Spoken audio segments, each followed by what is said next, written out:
이 자리에 오신 여러분들 주님의 이름으로 환영하고 축복합니다. 우리 시의 옆사람과 인사하겠습니다. 잘 오셨습니다. 환영합니다. 축복합니다. 사랑합니다. 사랑합니다. 여러분 주 안에서 정말 여러분 사랑합니다. 예, 오늘도 우리의 왕 되시고 우리의 주인 되신 주님의 그 이름을 우리 높여 찬양하길 원합니다. 우리 모든 성도가 한 마음 한 뜻으로 한 목소리로 주님을 찬양하며 나아가기를 소망합니다. 우리 시간 예수 우리 왕이여 찬양하시면서 예배로 나아가겠습니다.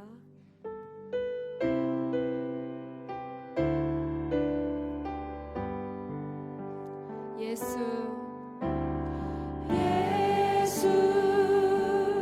우리 왕이여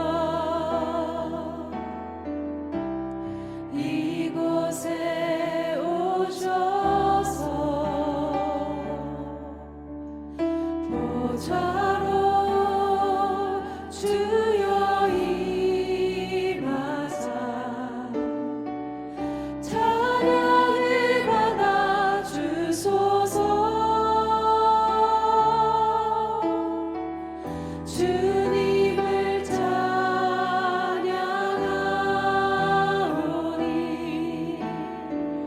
주님을 경배하오니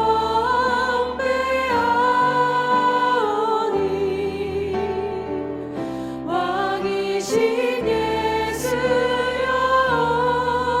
오셔서 찾아가사 다스리소서.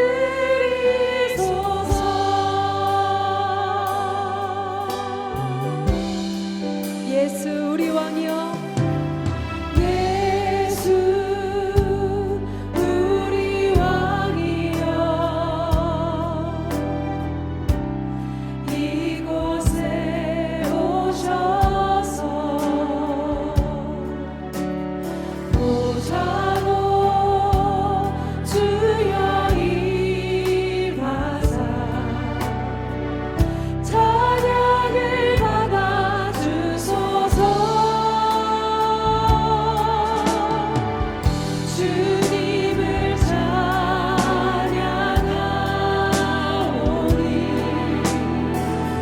주님을 경배하오니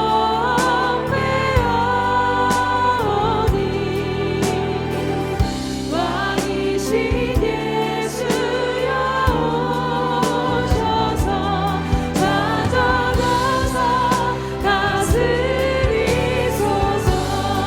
주님을 찬양하오니 주님을 찬양하오니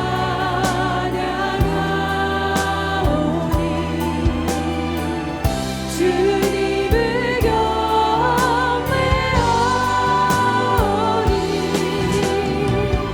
왕이신 예수여 오셔서 찾아가사 다스리소서.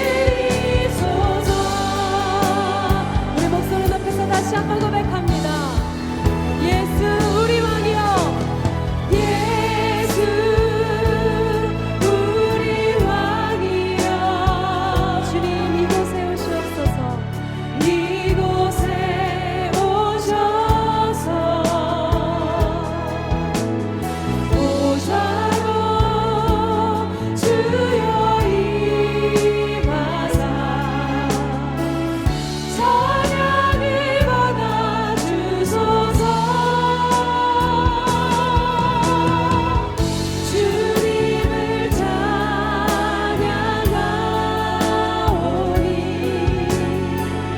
주님을 경배하오니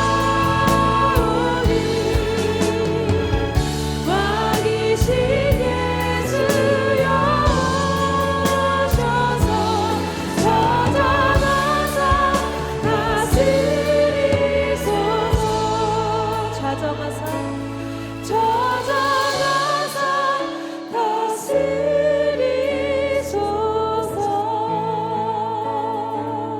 주님 오늘 이곳에 임하여 주시옵소서. 아멘.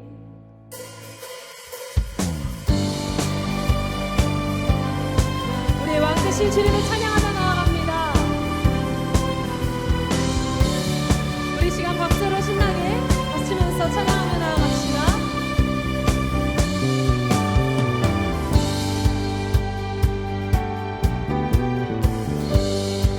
왕 대신 주께 왕 대신 주께 감사하세.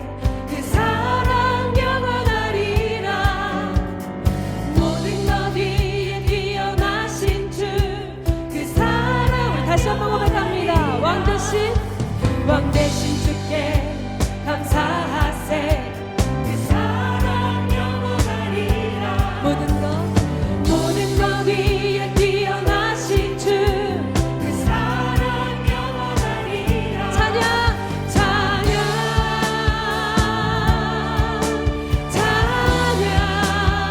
능력의 손과 펴신 팔로 그 사랑 영원하리라. 아멘.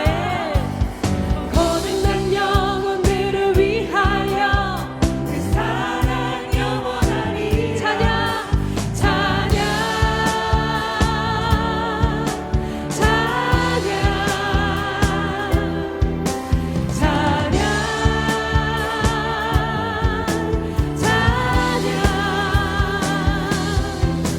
영원히 신실하신 능력의 하나님 영원히 함께하리.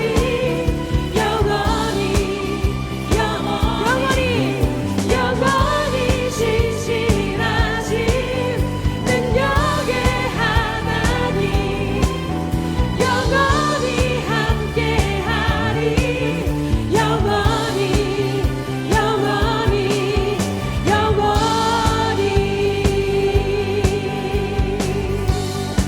우리 능력의 하나님을 찬양합시다. 해 뜨는 데서 지는 데까지 그 사랑 영원하리라. 주대로 우리 걸어가리. 그 사랑 다시 한번 고백합니다.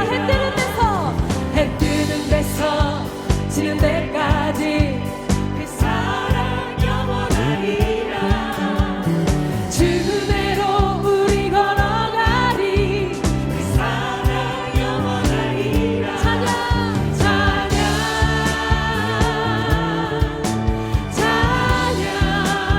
주님 찬양합니다.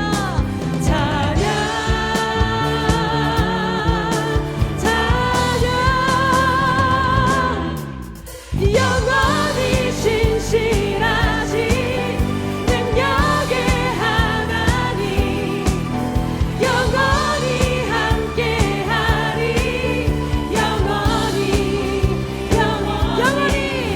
영원히 신실하신 능력의 하나님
주신 기쁨으로 나아갑니다.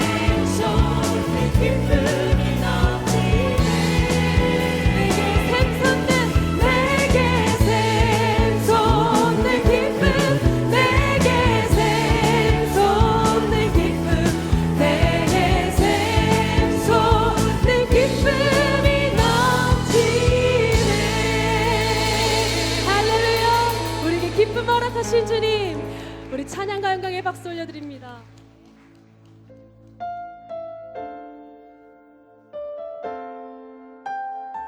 주님, 우리가 이 시간 주 앞에 온 마음 다해 찬양합니다.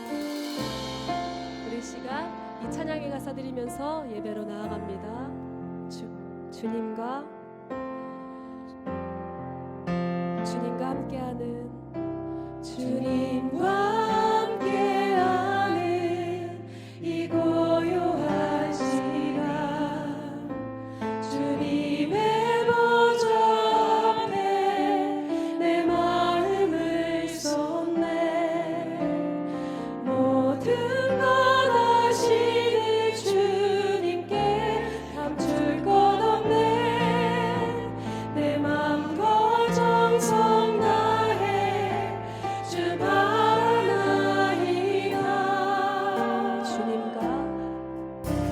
주님과 함께하는 이 고요한 시간 주님의 보좌 앞에 내 마음을 쏟네 모든 것 아시는 주님께 감출 것 없네 내 맘과 정성 다해 주 바라나이다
주님의 은혜로 주님의 성령으로 가득 채워주시옵소서. 아버지, 오늘 이 자리에서 주님의 음성 듣기 원하고 주님을 찬양하며 경배하고 그렇게 나아가길 원합니다. 우리 시간 주여 한번 부르짖고 예배를 위해서 기도하며 나아갑시다. 주여, 주님 이 시간 주님의 사랑을 구합니다.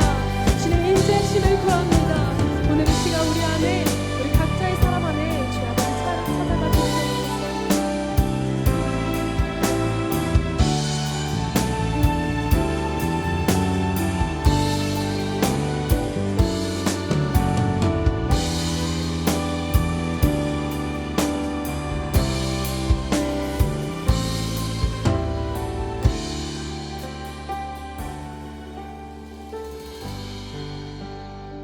우리를 사랑하여 주시고 또 우리의 찬양과 예배를 받으시기에 합당하신 하나님, 우리가 이 시간 주님 앞에 겸손히 주님을 예배하기 위하여 주의 보좌 앞으로 나아갑니다. 언제나 부끄럽고 또 추악한 우리들이지만 이 시간 주님의 사랑을 의지하며 나아갈 때에 그리스도의 보혈로 우리를 정결케 하여 주시고 온 맘 다해 우리가 주님을 사랑한다고 고백하며 나아갈 때에 한량없는 그 주님의 사랑으로 오늘 이 시간 우리의 심령을 채워 주옵소서. 오늘 이 예배 가운데 주님께서 부어주시는 구원의 기쁨과 감격이 넘쳐나는 예배 되게 하여 주옵소서. 감사드리며 예수님의 이름으로 기도하옵나이다. 아멘. 자, 오늘 본문의 말씀은 처음부터 우리를 굉장히 당혹해 하는 말씀이에요. 그렇죠? 내가 세상에 화평을 주러 온 줄로 생각하지 말라. 화평이 아니요 검을 주러 왔노라. 이거 예수님이 하신 말씀이 맞습니다. 자, 이 말씀만 보면은 일단 예수님께서 이 땅에 오신 이유가 이 세상의 불화와 갈등과 또 싸움을 일으키기 위해서 이 땅에 오신 것이라고 지금 스스로 예수님이 말씀을 하고 계시는 거예요. 참으로 난해한 성경이에요. 그리고 또 우리를 혼란스럽게 하는 구절입니다. 도대체 우리가 이 말씀을 어떻게 받아들여야 하고 또 어떻게 해석을 해야 할지. 근데 이것은 목회자도 마찬가지예요. 오히려 목회자는 더 합니다. 예수님이 이런 폭탄 발언 그냥 하시고 그냥 사라지시면 되죠. 그냥 말씀하시고 끝나면 되지만 이 나중에 뒤에 우리 목회자들이 수습해야 되는 거거든요.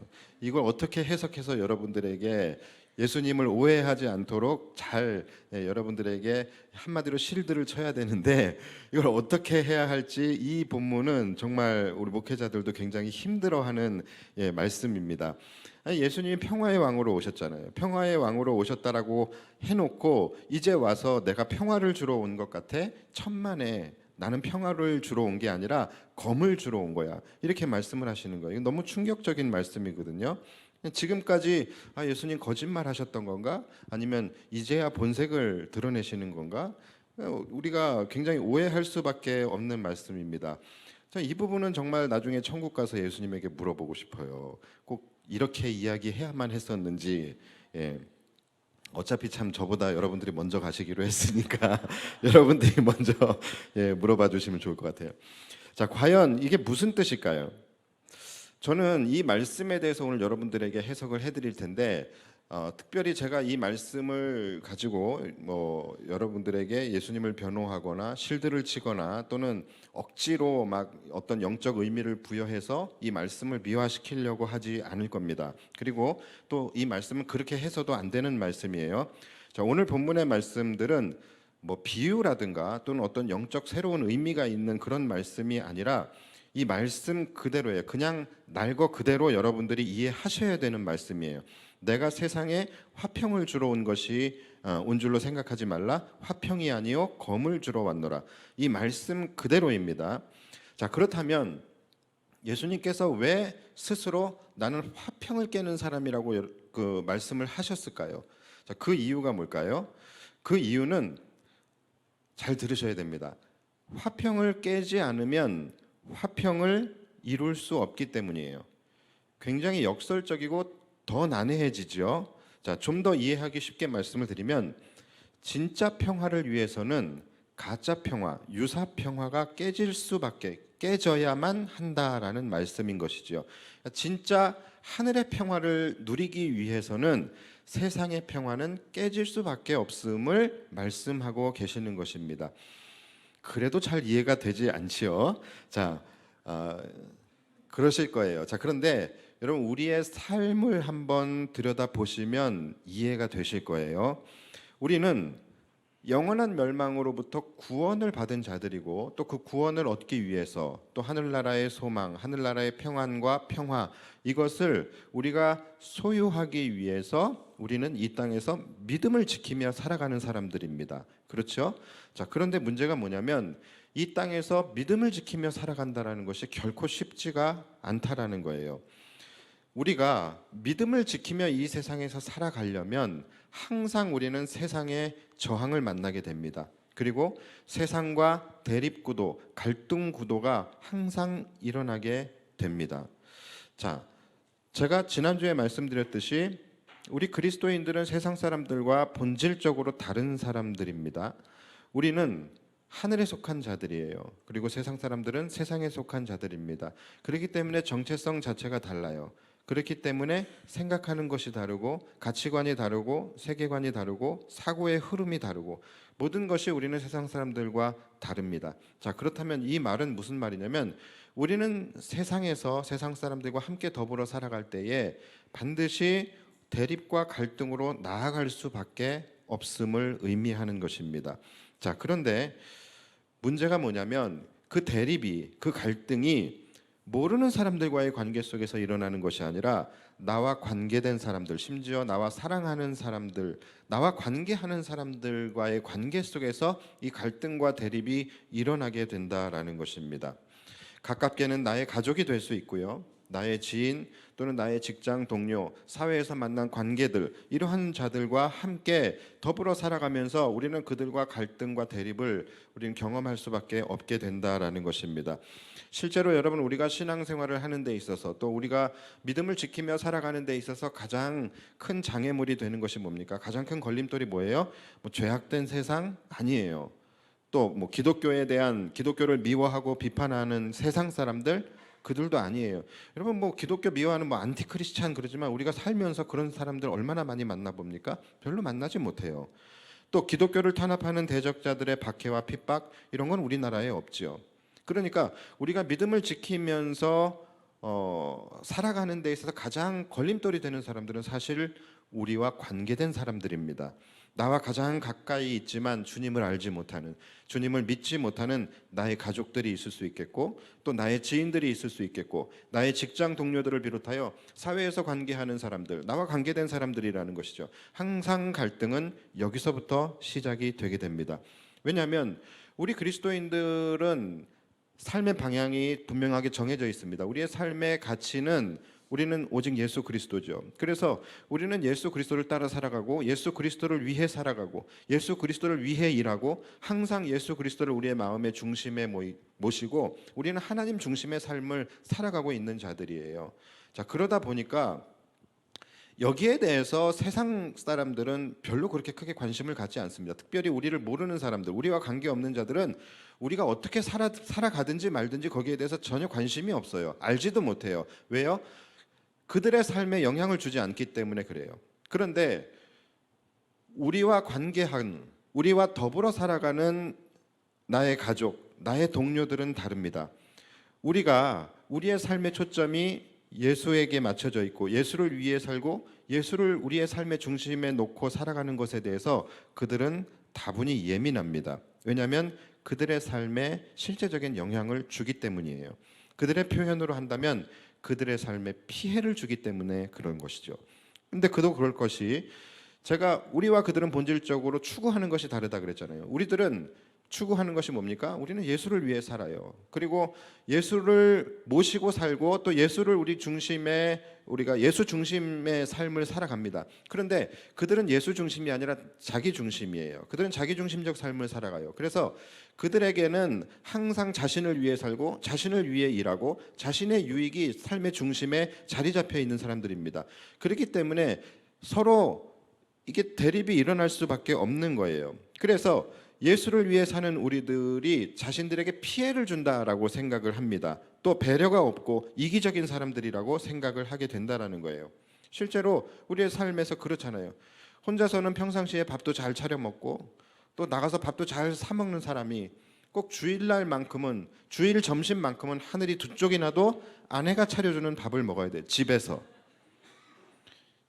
이런 거죠. 그러니까 그놈의 교회 때문에 신랑 밥도 안 차려주고, 그놈의 교회 때문에 가정을 등한시하고, 또 가정에서 자기 역할을 하지 못한다라고 하면서 이러한 것들이 명분이 되어서 가정 안에서 불화가 일어나기도 하고요. 또 직장에서도 마찬가지. 직장 내에서도 우리 그리스도인들은 어찌 보면 그 불화를 일으키는 그 중심에 서 있을 때가 종종 있다라는 것이죠. 예를 들어서 술자리에서 나는 그리스도인이기 때문에, 나는 하나님을 믿기 때문에 술을 먹지 않습니다. 또 나는 교회 가야 되기 때문에 야근할 수 없습니다. 나는 주일날에 교회 가야 되기 때문에 출근할 수 없습니다. 이렇게 얘기하면 그들의 반응은 어떻습니까? 절에서 저 기독교인들은 걸러야 된다니까, 뭐 이런 식으로 이렇게 이야기를 해요. 그래서 마치 기독교인들은 조직을 생각하지 않고 또 사람들을 배려하지 않는 그런 사람들이라고 이제 생각을 하는 것이죠. 그래서 이기적이라고 생각을 해요. 그러니까 직장 내에 이런 불화가 일어나기도 합니다.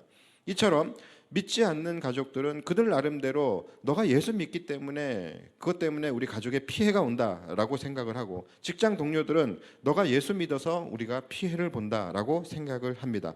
그래서 이들이 하는 말들은 다 대동소이합니다. 그러나 크게는 두 가지로 이야기할 수 있을 것 같아요. 야, 너희 그리스도인들은 사랑과 희생과 화평, 평화, 너 이런 것들을 이루어야 할 사람들 아니야? 그런데 왜 우리에게는 이렇게 피해를 주고 분란을 야기하냐? 이런 거예요. 이거 한 가지고, 그리고 또 두 번째는 뭐냐면 우리에게 양자택일을 요구합니다.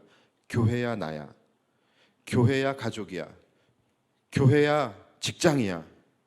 이 두 가지 중에 양자택일을 하라고 압박을 하게 되는 거예요. 뭡니까? 그러니까 기독교인들을 마치 이 화평을 깨는 주범이라고 규정하게 되는 것이죠. 그러니까 여러분, 예수님이 왜 지금 오늘 말씀에 내가 세상에 화평을 주러 온 줄로 생각하지 말라, 나는 화평을 준 것이 아니라 검을 주러 왔노라 라고 말씀을 하셨는지 여러분 이제는 이해가 조금 되시겠습니까? 그래서 그 다음 35절 36절을 보시면, 내가 온 것은 사람이 그 아버지와 딸이 어머니와 며느리가 시어머니와 불화하게 하려 함이니 사람의 원수가 자기 집안 식구리라. 참 굉장히 혼란스러워요, 이런 말씀을 보면요. 자, 그러니까 예수님의 이 말씀은 여러분들이 오해하지 마셔야 되는 것이 가족 간에 믿는 자와 믿지 않는 자가 있을 때 그 관계 속에서 일어나는 일을 말씀하고 계시는 것입니다. 믿는 가족끼리를 말씀하시는 것이 아니에요. 뭐 시어머니가 권사고 며느리가 집사인데 둘이 갈등을, 그건 그냥 고부간의 갈등입니다. 괜히 또 어머니 우리가 갈등하는 것은 성경적인 거예요. 뭐 예수님도 인정하신 갈등입니다. 막 그렇게 하시면 안 됩니다. 자, 그래서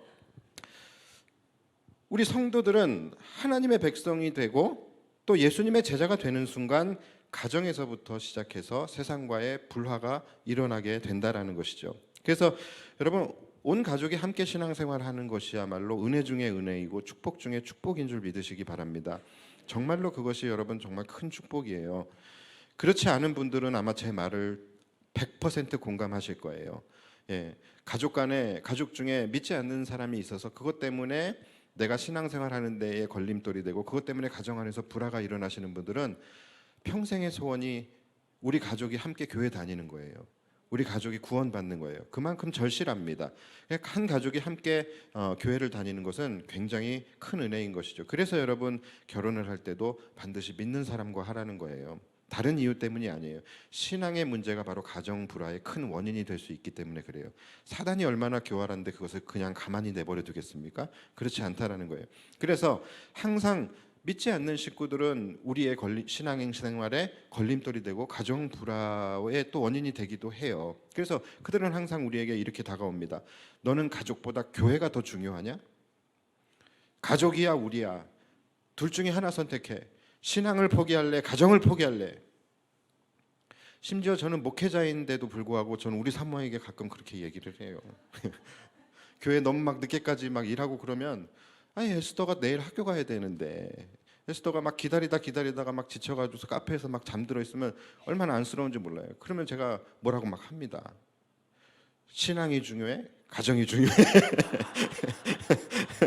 양자택일하라고. 여러분 이 양자택일의 질문, 이것이 바로 그리스도인들을 꼼짝 못하게 하는 질문이거든요. 직장에서도 마찬가지예요. 신앙을 선택할래? 너 직장을 선택할래? 너 밥 먹여주는 데가 어딘지 잘 생각해. 너 월급 주는 데가 어딘지 잘 생각해. 그런데 여러분 우리 신앙인들에게는 사실은 이것은 양자택일의 문제가 아니거든요. 이건 서로 전혀 다른 차원의 문제인 것이거든요. 그런데 이것을 하나의 선상에 올려놓고 이것을 비교 대상으로 끌어와 가지고서 양자택일하라고 하니까 우리와의 접점이 이루어지지가 않는 것이죠. 그래서 기독교인들은 마치 직장과 가정에서 불성실한 사람들, 그리고 이기적이고 또 자기 신앙이 중요하다고 해서 다른 사람들에게 피해를 주는 그러한 사람들로 매도되기도 합니다. 자, 이렇게 우리는 그리스도인이라는 이유, 신앙인이라는 이유로 이렇게 세상을 화평케 하기보다는 불화를 일으키는 그런 존재로 여겨지게 된다는 것이죠. 자, 여러분 그렇다면 우리는 도대체 지금 이 상황에서 어떻게 해야 할까요? 방법적인 면으로만 보면은요, 간단합니다. 그들이 원하는 것을 해주면 되는 거예요. 그리고 그것은 우리가 못해서 안 하는 것이 아니거든요. 얼마든지 해줄 수 있어요. 그러면 이 세상에서 기독교인들이 불화를 일으킬 이유가 전혀 없어요. 그런데 문제가 뭐예요? 이 문제가 결코 그렇게 간단한 문제일 수가 없다라는 것이죠. 그들이 원하는 것을 해주면 되는데 그들이 원하는 것이 뭡니까? 그들이 내어달라는 것이 뭡니까? 우리가 가장 중요한 가치로 여기고 있는 믿음이기 때문에 문제인 것이죠. 많은 직장인들, 또 많은 직장을 다니고 있는 성도들이 나름 본인들은 두 마리의 토끼를 다 잡을 수 있다라고 생각을 해요. 나는 세상 사람들과도 화평할 수 있고 나는 내 믿음도 잘 지키는 신앙인이 될 수 있다, 또는 되고 싶다, 이렇게 이야기를 하지만 제가 여러분 이 자리에서 솔직히 말씀드리자면 그것은 여러분 불가능합니다. 현실적으로 불가능해요. 그들과 화합하기 위해서는 누군가 한쪽이 양보해야 되고 누군가 한쪽이 자신의 가치를 내려놓고 내어주어야 한다는 것이죠. 근데 세상 사람들이 그럴 일은 만무해요. 그렇다면 우리 그리스도인들이 내어줘야 돼요. 우리 그리스도인들이 때로는 그들과 화합하기 위해서 예수를 내어주어야 하고 믿음을 내어주어야 할 상황이 반드시 생길 수밖에 없다라는 것이죠. 제가 금요일에 말씀드렸던 예수 없는 성공과 예수 있는 고난, 이 둘 중에 하나를 선택해야 하는 그런 상황이 계속해서 나타나게 된다라는 것이죠. 그래서 우리가 그리스도인으로서 믿음을 지키며 살아가야 되겠다라고 결단을 하게 된다면 여러분 세상에서의 불화는 불가피한 것입니다. 그것은 여러분들이 생각을 하셔야 돼요. 그렇기 때문에 예수님도 오늘 단언하며 말씀을 하시는 거예요. 하늘의 평화를 위해서는 세상의 평화가 깨어질 수밖에 없다라고 말씀을 하시는 것입니다. 진짜 화평은 가짜 화평으로 지켜질 수 없고 진짜 화평은 가짜 화평으로는 이루어갈 수 없다라는 것을 말씀하고 계시는 거예요. 저는 여러분들이 이 말씀을 오해하지 않기를 바라요. 그러나 오해하더라도 어쩔 수 없어요. 여러분 이것이 팩트입니다. 우리가 세상과 화합하기 위해서, 우리가 세상과 평화를 이룬다는 이유로 그들의 눈치를 보고 그들의 비율을 맞추고 그들이 원하는 것을 내어주게 된다면 내 삶이 화평케 되고 내가 평화롭게 내 삶에 평화가 찾아올 것 같습니까? 여러분 그렇지 않습니다. 진정한 평화는요, 오히려 가짜 평안과 타협하지 않을 때에 오히려 지켜지게 되는 경우가 훨씬 더 많이 있습니다. 제가 말씀을 준비하면서 잉카 제국이 생각이 났어요. 여러분들 잉카 제국이 어떻게 멸망했는지 그 부분에 대해서 잉카 제국의 이야기를 아시는 분들이 꽤 있으실 거예요. 잉카 제국은 세계 역사에 길이 남을 만큼 굉장히 강력하고 부유했던 나라입니다. 황금이 얼마나 많은지 막 황금으로 막 온 몸을 치장하고 다닐 정도로 그렇게 황금으로 꽃을 피웠던 나라가 바로 잉카 제국이에요. 자, 그런데 여러분 그 잉카 제국이 얼마나 강력했으면, 돈이 많으니까 강력하겠죠. 군사들도 10만 명이나 있었다라고 해요. 자, 그런데 여러분 이 강력한 잉카 제국이 누구에게 멸망당했는지 혹시 아십니까? 바로 스페인의 탐험대, 그것도 고작 186명에 의해서 이 잉카 제국이 멸망을 당하게 됩니다.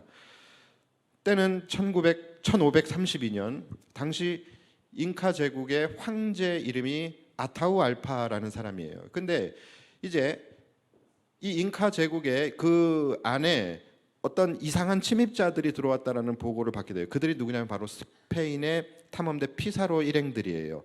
그들이 금을 찾으러 온 거예요. 자, 그런데 이들이 왔다라고 하니까 이제 이 아타우알파가 8천 명의 군대를 거느리고서 이제 이들과 대치하기 위해서 이제 나갑니다. 그래서 이제 그들과 대치되어지는 그런 상황 속에서 먼저 이 스페인의 피사로의 그 부하 중에 한 사람이 이 아타후알파 황제에게 먼저 가서 협상을 합니다. 근데 그 협상이 뭐냐면 항복을 권유해요. 참 담대하죠, 그렇죠? 말도 안 되죠. 고작 186명이 와가지고서 지금 8천 명의 군사를 지금 거느리고 있는 아타후알파 황제에게 당신 항복하라고 이야기를 하는 거예요. 근데 그 당시에 스페인이 정복할 때에 그 상대에게 항복을 권유할 때에 내미는 조건이 뭐냐면 바로 카톨릭 개종입니다. 너희들 카톨릭 개종해, 이거예요. 그래서 이 카톨릭을 개종한다라는 그 동의서를 가지고서 이제 이 아타후알파에게 이것을 내민 거예요. 그러니까 이것을 그 받아들이겠습니까? 그래서 이 잉카의 황제가 그것을 뭐 집어 던졌다고 해요. 자, 그것으로 인해서 이제 이것이 시발점이 되고 또 이것이 선전포고가 되어서 이제 잉카 제국과 이 스페인의 피사로의 일행들과 함께 이제 전쟁이 이제 시작이 되는 거예요. 자, 여러분 누가 이겼을까요? 누가 이겼을까요? 아니, 상식적으로 생각했을 때 누가 이겨야 될까요? 8,000명 대 186명이에요. 누가 이겨야 돼요? 당연히 잉카 제국이 이겨야 되는 거예요. 이게 맞는 것이죠. 자, 그런데 그 결과가 놀랍게도 잉카 제국은 대패를 하게 됩니다. 그리고 잉카의 황제 아타후알파는 포로로 잡혀가게 됩니다. 자, 그 이유가 뭐 때문이었냐면 바로 스페인이 가지고 있었던 무기 때문이에요. 그 당시에 잉카 제국의 무기는 뭐냐면 도끼, 그다음에 곤봉. 그러니까 둘 다 뭐예요? 그냥 맴매하는 거예요. 그냥 그거 가지고서 이제 나왔는데 이 스페인 사람들이 가지고 있었던 무기는 뭐냐면 바로 총이었습니다. 그리고 대포도 있었다고 해요. 자, 그런데 재밌는 것은 뭐냐면 이 잉카 사람들이 진짜로 전의를 상실할 만큼 두려워 떨었던 무기가 있는데 그게 뭐냐면 총도 아니고 대포도 아니고 바로 말이었습니다. 말. 이들은 그때의 말이라는 짐승을 생전 처음 본 거예요. 근데 너무나 이상하게 생긴 말이 사람을 싣고 오는 거예요, 막. 그러니까 이들이 마치 귀신을 본 것처럼, 마치 괴물을 본 것처럼 너무나 무서워가지고서 다 뿔뿔이 도망을 치게 됩니다. 그래서 뭐 결과는 말할 것도 없죠. 그래서 그때의 잉카 군사들 2,000명이 죽고 5,000명이 포로로 잡히게 되고 아타후알파는 포로로 잡혀가게 됩니다. 그러면 이 스페인 사람들은 얼마나 이 손실을 봤을까요? 단 한 명도 죽지 않았어요. 단 한 명도 다치지도 않았다라고 해요. 그만큼 그렇게 이 잉카 제국의 대패로 끝나게 됩니다. 자, 안타까운 사건이에요. 그런데 진짜 문제는 이제 여기서부터 시작이 되는 거예요. 자, 사로잡힌 잉카 제국의 황제 이 아타후알파가 거기서 이제 한 가지의 묘안을 가지고 이제 그 스페인의 피사로와 협상을 하게 됩니다. 한 가지의 타협안을 제시를 하게 되는데 그것이 뭐냐면 그가 지금 갇혀 있는 이 방을 전체를 다 황금으로 채워주겠다라는 약속을 해요. 근데 그 방이 얼마냐면 한 10평 정도 됐다 그래요. 그리고 높이는 2.4m 정도 됐다 그래요. 그러니까 여러분 그 방 안에 황금으로 다 가득 채우면 얼마나 많을까요? 대단하죠. 예. 이제 이 아타후알파는 그렇게 생각하는 거예요. 이들이 어차피 황금을 가지러 왔고 그렇다면 내가 이렇게 많은 선물을 주면은 그들이 나를 살려줄 것이고 또 이거 받고서 그들이 또 잠잠히 돌아갈 것이다라는 이제 생각과 기대를 했던 것이죠. 네, 그래서 정말로 부하들이 이제 황금을 실어 나르는 거예요. 그래서 그 방을 가득 채우게 됩니다. 그래서 기록에 보면은 186명에게는 1인당 46kg씩의 금이 지급이 됐대요. 놀라지도 않아요, 여러분들은. 그렇죠? 여러분 한 돈이 몇 그램입니까? 한 돈이 몇 그램이 제가 잘 모르겠는데 어쨌든 한 돈이 가격으로는 30만 원이에요. 그러면 46kg면 얼마예요? 그리고 또 대장인 피사로에게는 금이 300kg 그리고 80kg의 황금 가마가 주어졌다라고 해요. 이들이 얼마나 기뻤겠습니까? 우리는 지금 주일 아침에 아직 아무것도 먹지 않았는데 배가 왜 이렇게 아픈지 예, 그럴 만큼 지금 이런 일이 일어나서 그러니까 이들이 이제 이 아타우 알파는 이만큼 우리가 배려해주고 이만큼 우리가 선물을 줬다라고 한다면 이들이 이제 이거 받고서 기분 좋게 돌아갈 것이다라고 생각을 한 거예요. 자, 그래서 실제로 이들이 이 피사로 일행들이 이 금을 받아 챙긴 다음에 이제 어떻게 합니까? 짐을 싸 가지고서 다시 스페인으로 돌아가는 것이 아니라 바로 아타우 알파를 처형하게 돼요. 그리고서 잉카 제국 전체를 먹어버리게 됩니다. 근데 여러분, 이것은 너무나 당연한 결과 아니에요? 너무나 예상할 수 있는 결과 아닙니까? 여러분 같으면 그냥 이 상황에서 다시 돌아가겠습니까? 물론 여러분들은 착하고 순수하고 순진하고 그러셔서 그렇게 하시겠지만 세상 사람들은 안 그런다니까요. 상대가 알아서 무서워해 주는데, 상대가 알아서 고개를 숙이는데, 상대가 알아서 원하는 것을 주고 알아서 자기 곳간을 열어주는데 어떻게 그럼 그거 보고서 그냥 돌아서 그냥 갑니까? 그러니까 여러분, 이것은 너무 순진한 거예요. 근데 사실 진짜로 안타까운 게 뭐예요? 진짜로 안타까운 거, 원래 이 싸움은 잉카 제국이 압도적으로 이길 수 있는 전쟁이었다라는 것이죠. 그놈의 두려움 때문에 이들은 압도적으로 패배를 당하게 된 것입니다. 여러분, 피사 일행들이 두려워하지 않았겠습니까? 분명히 두려워했을 거예요. 왜냐하면 8,000대 186인데 어떻게 두렵지 않을 수 있겠어요? 저들이 만약에 정말 맘먹고 우리에게 덤벼든다면 우리는 질 것이다라는 것까지도 그들은 분명히 알고 있었을 거예요. 그러니까 사실은 이들은 뻥카를 친 거예요. 그런데 그 뻥카에 걸려들어서 이들이 알아서 무서워해주고 알아서 도망가주고 또 거기에다가 최악수까지 두잖아요. 어떻게 해요? 화평정책, 이 평화정책으로 타협을 한답시고서 그들의 곳간을 활짝 열어줘 버렸어요. 그럼 어느 바보가 야 이것만 먹고 우리 돌아가자라고 하겠습니까? 그러지 않겠지요. 그러니까 알타우 알파를 죽이면, 여기서 죽이면은 몇 배로 더 가져올 수가 있는 상황에서 그들이 돌아가겠어요? 그러니까 여러분, 이 알타우 알파가 이렇게 하면 내 목숨을 살려주겠지, 이렇게 하면 저들이 돌아가겠지라고 생각했던 그 꼼수가 결국은 반드시 자신이 죽어야만 하는 이유가 되어져 버린 것입니다. 그렇게 해서 잉카가 1953년부터 1800년대까지 스페인의 이 식민지가 됩니다. 자, 여러분, 이 이야기의 교훈이 뭡니까? 결코 평화를 위장한 타협, 즉 가짜 평화, 유사 평화로는 진짜 평화를 살 수 없다라는 거예요. 가짜 평화로는 절대로 진짜 평화를 이루어낼 수 없다라는 것입니다. 우리는 평화를 유지하기 위한다라는 명목으로 상대의 눈치를 보고 상대의 비율을 맞추고 상대의 심기를 거스르지 않고 상대가 원하는 것을 내어주는 그런 가짜 평화로 진짜 평화를 이루어낼 수 없어요. 이것이 그렇게 가짜 평화로 진짜 평화를 이루어냈다라는 사례는 인류 역사상 단 한 번도 없습니다. 가까운 예로 우리가 북한에다가 그렇게 많은 것을 퍼주었지만 여러분들, 북한이 우리에게 고마워합니까? 전혀 고마워하지 않아요. 오히려 우리를 먹잇감으로 보고 오히려 우리를 더 우습게 보고 더 약탈의 대상으로 여기는 것도 우리가 사실 부인할 수 없는 사실이잖아요. 저는 이 이야기를 보면서 우리 그리스도인들과 세상과의 관계가 오버랩 됐습니다. 우리와 너무 비슷한 것 같아요. 평화롭게 잉카 제국에 살던 그 잉카 제국에 피사로 일당이 노략질을 하기 위해서 찾아온 것처럼 그리스도 안에서 진정한 평화를 누리며 살아가고 있는 우리 그리스도인들에게 우리의 영혼을 노략질하기 위해서 사단이 찾아온다는 것이죠. 그런데 상당히 강력하고 위협적인 무기를 가지고서 우리에게 찾아오게 돼요.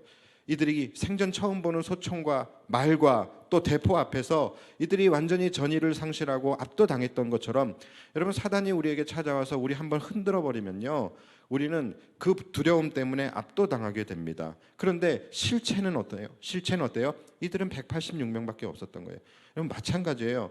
여러분, 우리가 사단의 그 공격에 우리는 두렵고 그것에 압도당하지만 실체를 봐야 되는 거예요. 실체는 여러분, 우리도 하나님의 군사입니다. 그런데 우리가 절대 이 사단의 전력에 밀리지 않는다라는 거예요. 우리가 예수 그리스도의 이름 선포하면서 우리가 대적하며 나아가게 되면 얼마든지 이길 수 있는 싸움이라는 것이죠. 그런데 우리는 항상 어때요? 우리는 먼저 두려움에 떨고 먼저 우리는 전의를 상실해버리고 이 사단의 공격에 압도되어져 버린다는 것이죠. 그것이 우리의 1차 실수예요. 겁을 먹고 위축되게 되는 것. 그리고 그 다음이 뭡니까? 정말로 두지 말아야 할 악수를 두게 된다라는 것이죠. 그것이 뭐냐면 바로 타협입니다. 다만 그것을 우리는 화평이라고 이야기할 뿐이에요. 말만 화평이라고 할 뿐이지 실제적으로는 그건 타협인 것이죠. 우리는 믿지 않는 사람들과 대립각을 세워서야 되겠느냐? 우리는 그들과 화평해야지 그들을 우리가 또 전도할 수 있지 않겠느냐? 이런 생각을 가지고서 우리는 그들의 입장에서 우리가 모든 것을 내어주면서 양보하면서 우리는 그들과 화친하기 위해서 노력을 합니다. 그런데 여러분 절대로 그렇지 않습니다. 절대로 그런 일은 일어나지 않아요. 그들에게 영적 틈을 내보이게 되면 그들은 우리와 화친해지는 것이 아니라 오히려 더 우리를 삼키려고 하게 된다는 것이죠. 여러분들이 해보셨으면 아마 아실 거예요. 우리가 누군가를 전도하기 위해서 우리가 그 사람을 전도하기 위해서 우리가 주일에 예배를 빠지고 그 사람과 함께 여행을 가고 함께 골프를 치고 함께 등산을 가고 여러분 그런다고 해서 그 사람이 교회에 나오든가요? 우리가 이 사람을 전도하기 위해서 그 사람과 함께 술자리를 하고 거기서 함께 술을 마셔주고 여러분 그런다고 해서 그 사람들이 우리와 화친할 것 같습니까? 그렇지 않습니다. 오히려 막 감동하고 막 눈물을 흘리면서 저 사람이 나를 위해서 술을 먹어줬으니 나도 교회 가야 하지 않겠는가? 저 사람이 기독교인인데 나를 위해서 술을 입에 댔어. 우리도 함께 예수를 믿어야 하지 않겠는가? 여러분 이런 바보 같은 생각하는 사람은 세상에 없다니까요. 우리나 그렇죠. 세상 사람들은 전혀 그렇지 않다라는 거예요. 여러분들이 술을 먹으면 그 사람들의 생각은 뭐냐면 야 이제 시작이구나. 이제 시간 문제다. 저 사람을 우리화하게 만드는 것은 이제 시간 문제구나라는 우리를 삼키려는 생각을 하지 우리와 화친하려고 하는 생각을 하지 않는다라는 거예요. 여러분들은 화평이라고 말하지만 그들은 승리라고 생각을 합니다. 여러분들은 사단과 타협했다라고 생각을 하지만 사단은 승리했다라고 생각한다라는 것이죠. 알타와 알파가 이렇게 하면 나를 살려줄 거야, 이렇게 하면 저들이 돌아갈 거야 라고 생각했던 그 꼼수가 결국은 자신을 죽여야만 할 수밖에 없는 이유가 되었던 것처럼 여러분 우리가 그들과 화친하기 위해서 보여주었던 나의 유사평화, 가짜평화 정책 그러한 것들은요 진짜 평화를 가져오는 것이 아니라 오히려 우리의 영혼을 더 무너뜨리고 영적 죽음의 상태로 몰고 갈 수 있게 될 수 있다라는 것 여러분 이것을 우리는 기억해야 됩니다. 조심해야 되는 거예요.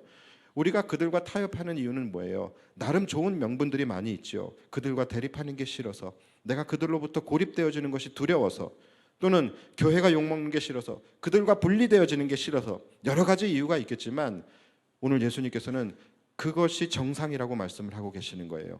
우리가 세상에서 그들과 불화가 일어나게 되어지는 것은 그것이 정상이고 불가피하다라고 말씀을 하고 계시는 거예요. 그것 때문에 우리가 세상의 눈치를 보고 그들의 눈치를 보고 그들이 원하는 것을 내어주게 되고 우리가 세상과 화합한다라는 그 명분을 가지고 우리의 믿음의 허점을 보이고 내어주게 되어지는 일은요 그것은 최악의 악수가 되어질 수 있다라는 것을 우리는 경계해야 합니다. 그래서 오늘 본문 22절을 보시면 뭐라고 말씀을 하십니까? 또 너희가 내 이름으로 말미암아 모든 사람에게 미움을 받을 것이다. 이것이 당연하다라는 것이죠. 그리스도인들이 세상에서 불화가 일어나는 것은 당연하다는 것이에요. 자, 또 너희가 내 이름으로 말미암아 모든 사람에게 미움을 받을 것이나 끝까지 견디는 자는 구원을 얻으리라. 자, 결국 구원에 이르는 자는 누구라고요? 끝까지 견디는 자예요. 끝까지 지키는 자예요. 끝까지 믿음 가지고 싸우는 자라는 것이죠. 화평케 하는 자, 타협하며 화평하는 자가 아니라 끝까지 견디고 끝까지 싸우는 자가 구원을 얻는다는 거예요.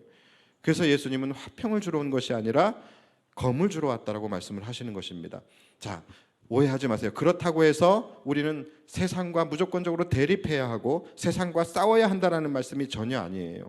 당연히 우리는 그들을 사랑해야 합니다. 그들과 화평해야 합니다. 그런데 그 방법을 지금 말씀하고 계시는 거예요. 그 방법이 진짜 화평은 결코 가짜 화평으로는 이룰 수 없다라는 것이죠. 결코 가짜 화평으로는 진짜 화평을 이루어낼 수 없다라는 거예요. 충분히 여러분 오해할 수 있다라고 생각해요. 오늘 예수님의 말씀만 첫 마디부터 우리는 오해할 수밖에 없는 그런 말씀이잖아요. 마치 예수님도 세상과 똑같이 우리와 세상과 성도들을 갈라치기 하는 것 같은 말씀으로 보여질 수가 있습니다. 특히 오늘 37절부터 보시면은 아버지나 어머니를 나보다 더 사랑하는 자는 내게 합당하지 아니하고 아들이나 딸을 나보다 더 사랑하는 자도 내게 합당하지 아니하며 또 자기 십자가를 지고 나를 따르지 않는 자도 내게 합당하지 아니하리라. 이렇게 말씀을 하시는 거 보면은 표면적인 말씀만 보면 오해하기 딱 좋아요. 명백히 지금 예수님도 갈라치기 하고 계시는 거예요. 예수님도 세상과의 대립을 지금 조장하고 계시고 우리에게 양자택일을 지금 요구하시는 말씀인 것처럼 보여질 수 있습니다. 그런데 여러분 사실 지금 이 말씀은 우리에게 양자택일을 요구하시는 말씀이 아니라 바로 본질적인 우선순위를 알라는 말씀을 하고 계시는 거예요. 둘 중에 누구야? 하나만 택해. 너희가 나를 택했다고 한다면 너희들은 무조건 세상과 나가서 싸워야 돼. 세상 사람들과 불화를 이뤄야 돼. 지금 이 말씀을 하시는 것이 아니라 본질적으로 무엇이 우선순위이냐? 우선순위를 헷갈리지 말아라. 우선순위를 분명히 구분하라는 말씀인 거예요. 나를 위해서 너희 가족을 버려야 돼. 이 말씀이 아니라 너희가 나를 먼저 사랑할 때에 너희 가족을 더 사랑할 수 있게 될 것이다. 너희가 생명의 근원이신 하나님을 온전히 사랑하고 섬길 때에 너희 가족이 더 행복해지게 될 것이다. 너희가 믿음의 절개를 잘 지키며 나아갈 때에 너희 직장이 회복되어지게 될 것이다. 바로 이것을 말씀하고 계시는 거예요. 예수님께서 산상수훈에서 말씀하셨던 거, 너희는 먼저 그의 나라와 그의 의를 구하라. 그리하면 이 모든 것을 너희에게 더하시리라. 바로 이 말씀을 하고 계시는 것입니다. 예수님은 단 한 번도 흔들림이 없고 단 한 번도 말씀을 바꾸신 적이 없이 시종일관 일관되게 바로 지금 이 말씀을 하고 계시는 것인데, 바로 사단이 우리의 마음을 흔들어서 이 우선순위의 문제를 뭘로 가져갑니까? 양자택일의 문제로 가져가는 거예요. 그래서 이 문제를 양자택일로 인식하게 하는 것입니다. 여러분, 이게 결론이에요. 우린 세상 사람들 사랑해야 합니다. 그들과 화합해야 합니다. 그들과 화평을 이루어야 합니다. 그러나 그것을 위해서 나의 믿음을 내어주고 그것을 위해서 예수를 내어주고 이러한 가짜 평화 정책으로는 결코 그들과 진짜 화평을 이룰 수 없다라는 것을 말씀하고 계시는 거예요. 여러분, 먼저 믿음으로 그의 나라와 그의 의를 구하시기 바랍니다. 그러면 나머지 여러분들의 가정, 여러분들의 직장, 여러분들의 일터, 여러분들의 모든 삶의 터전은 하나님이 책임져 주실 것입니다. 예수님은 평화의 왕으로 오신 것이 맞아요. 맞습니다. 오늘 본문에서 화평을 깨신다라는 말씀은 진짜 평화를 위해서는 우리는 세상과 대립할 수밖에 없는 구조에 있다라는 것을 말씀하고 계시는 거예요. 사랑하는 여러분, 우리가 성도로 살아간다라는 것, 우리가 제자로 살아간다라는 것은요, 세상과의 대립이 불가피함을 의미하는 것입니다. 그러나 여러분, 두려워하지 마십시오. 여러분, 끝까지 견디십시오. 가장 우리가 할 수 있는 최선은 끝까지 우리의 믿음을 지키는 것입니다. 끝까지 우리의 믿음을 내어주지 않는 거예요. 여러분, 이것을 꼭 기억하시고 가짜 평화로 그들과 타협하지 마시고 먼저 그의 나라와 그의 의를 구하십시오. 그럴 때에 그들을 더 진심으로 사랑할 수 있게 되고 그들과 진짜 화평을 이룰 수 있게 될 것입니다. 이러한 은혜가 저와 여러분들에게 임하게 되기를 주님의 이름으로 축원합니다. 기도하겠습니다.